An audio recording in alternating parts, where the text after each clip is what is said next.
सो ये हम जहाँ जा रहे हैं वो मिनिस्ट्री ऑफ डिफेंस है और आज इनका रिमेम्बरेंस डे है। जैसे कि वर्ल्ड वॉर 1 और 2 में जो लोग भी मारे गए थे आर्मी में उनको ये लोग याद करते हैं आज ब्रिटिशर्स। सर आपका नाम क्या है?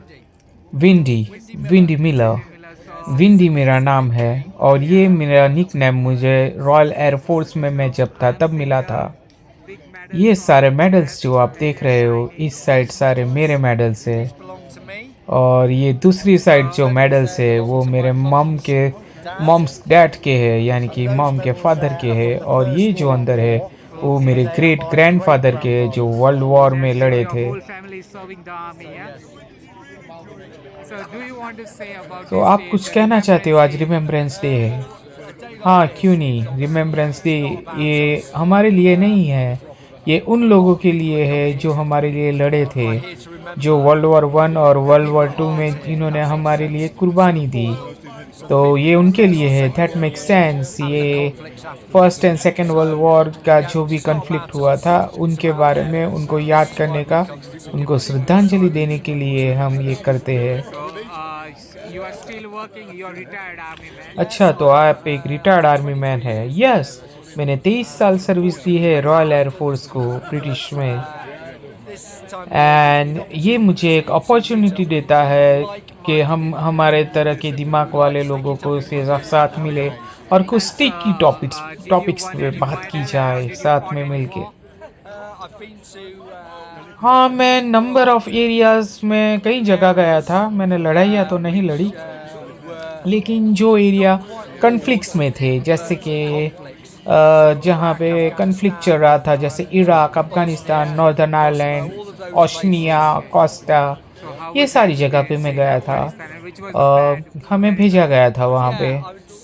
और सबसे बुरी जगह मतलब बुरा एक्सपीरियंस मेरा रहा अफ़गानिस्तान, इराक में। और क्योंकि वो सारे बहुत ही ट्रबल्ड एरियाज़ है, क्योंकि ये एरिया ऐसे थे जहाँ पे जब हम गए थे तो ऑब्वियसली मैं जब ग्रेट ब्रिटेन से अच्छी जगह से वहाँ पे गया था तो वो अलग था मेरे लिए, बहुत ही डिफ़िकल्ट टाइम था। परंतु वहाँ की जो वुमेन्स है, लड़कियों के लिए, औरतों के लिए बहुत ही बुरा था। हम उनको हेल्प आउट करना चाहते, हम बहुत कुछ करना चाहते हैं, लेकिन हम हमेशा फेल रहे और नहीं कर पाए।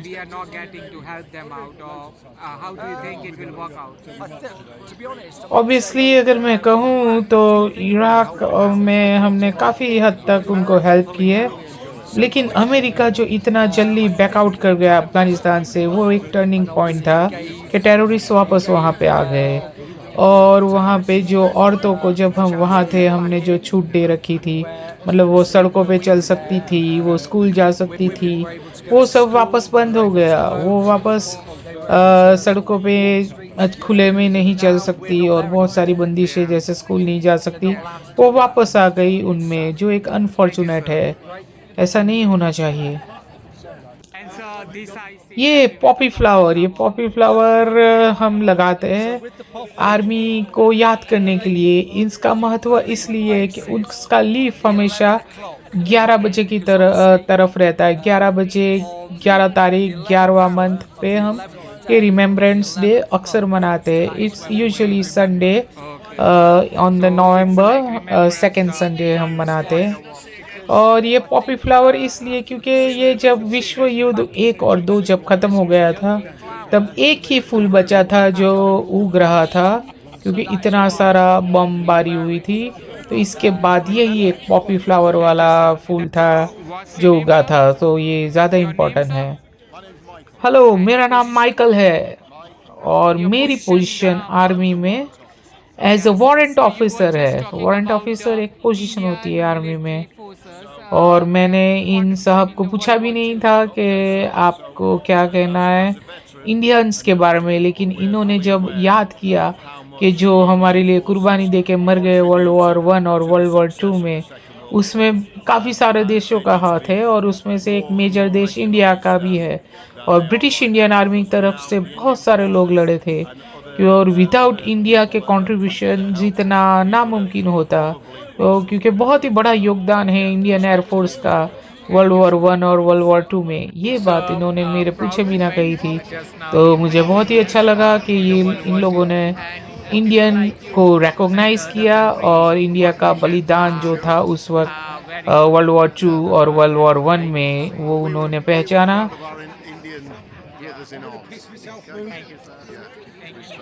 ब्रिटिशरों की तरफ से लड़ते हुए भारत का वर्ल्ड वॉर वन और टू में बहुत ही बड़ा सहयोग रहा है।